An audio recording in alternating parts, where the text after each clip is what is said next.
Салам барыңа. Бүгін бізде BMW E34 үлгісіндегі автоунаа. Бұл автоунаанын эшиктердин резинкасын алмаштырабыз. Айта көчү нерсе, бұл эшиктердин резинкасы эч жактан табылбайт жана сатылбайт. Ошон себебинен бұл эшиктеги резинкалар биз установка кылып бүттүк. Бұл резинкалар башка машинанын резинкасы. Бүт баары ойдогудай түшөт буга. Ушул жерден бираз чыгып калат, аны кыркып койсо болот. А так башка жактары бүт бардыгы родной, заводскойдой эле түшөт.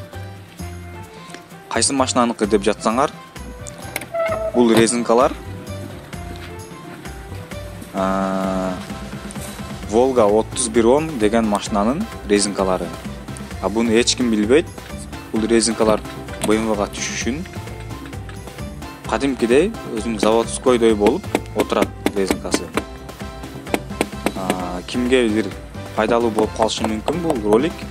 Ошо пайдасы тийип калса жакшы. Бул эски резинкаларды чыгарабыз. Мынакей эски резинкалар өзүнүкү жарабай калган уже. Ушул резинкаларды алып салып, мынакей монтуп эле чыгарып тартып алып салабыз.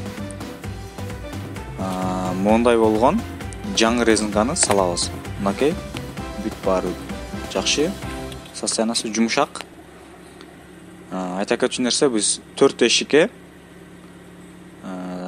аркаңкы 2 эшик, алдыңкы 2 эшик. Ушул резинканы 2000 сомго алдык.